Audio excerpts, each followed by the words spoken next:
Hey there, Lisa here. Welcome to my channel. I hope you'll join me in my love of crafting and DIYs and hit that subscribe button. Today's video is part of the Craftilicious collab. Look at all these ladies. You are going to want to see this playlist. It is dreamt up by C at CJ DIY. She is such an advocate for this crafting community and shares people's YouTubes all the time, which I have been horrible at resharing. I am so sorry, C.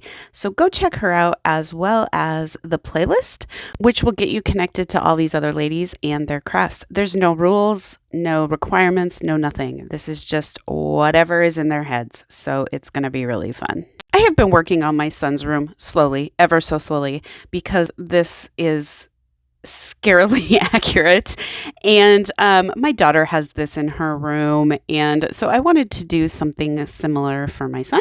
So that is what we are going to do, because he has this big blank wall which has some canvases planned for it, and then this project. All right, so let's get started. Supplies I used to make this project are paintsticks, the 5-gallon size, paints and antique wax, wording of your choice, stencils, Cricut, whatever you want to use, baby wipes, saw, glue, twine, or rope, and that is it. Okay, so the first thing I did was cut my 5-gallon stir sticks to the sizes that you want for your sign. I did mine all a little bit different. So then I did sand the ends. I was planning something different for this sign, but I end up changing it up. But I did sand the ends a little bit. And then I take baby wipes, and with 4 different colors of blue, I wipe them on the sticks. And this just sort of gives sort of a stained look. And most people would mix their paints before, but I got that paint on. I was like, it's too light. So I added another blue, and then I add another lighter blue and smear it in anyways. Sometimes I just go with it. I am a messy crafter.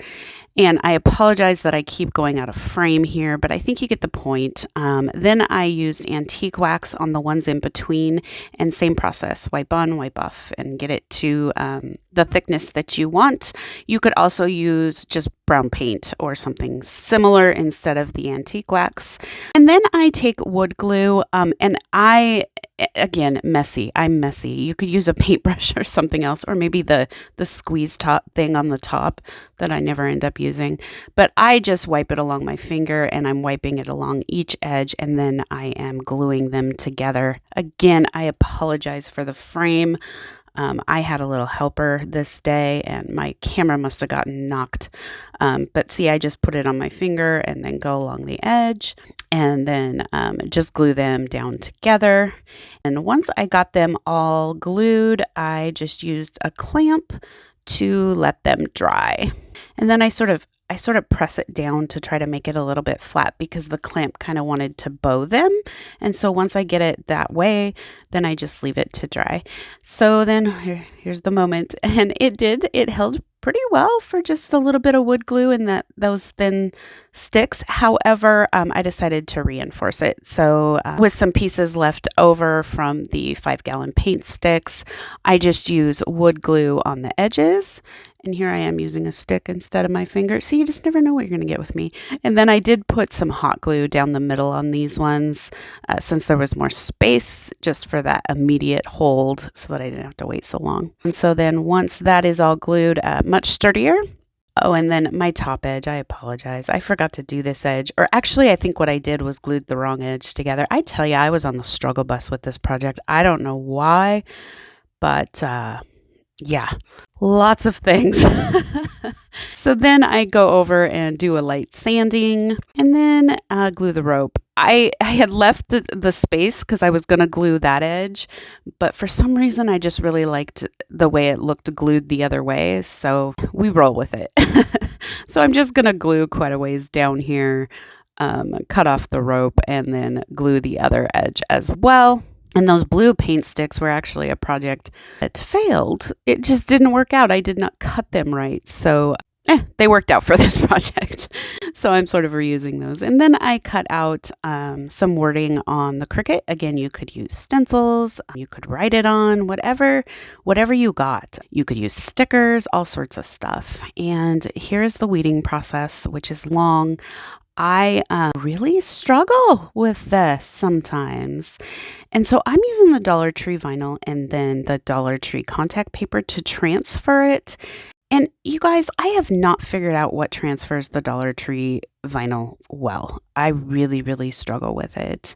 But this is what we're going with. So I lay the contact paper down and then I lay my wording on top and then smooth it out. I ended up not getting enough vinyl the first time around, and so part of my letters got cut off. So you'll see here in a second that I am doing the third set of letters because I had to go back and cut it out separate. See, I'm telling you, struggle bus. It was just a really rough go. And so then we are going to apply it, and I cut them out separate instead of all in one piece because I knew I was going to want them spaced more with how the sign was put together. So I get the top done and then I do the bottom portion.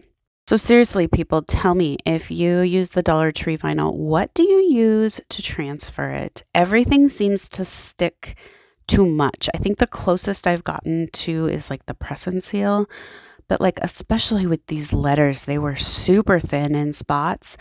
And oh my goodness, this took a really, really long time.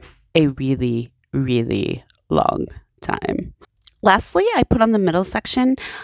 In hindsight, I wish I would have done this before I glued the sticks together and then cut between them instead of sort of folding them across the crease.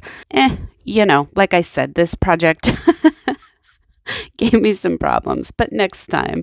So because they were sort of folded over like that, they just weren't sticking real great. And so I did do a coat of Mod Podge.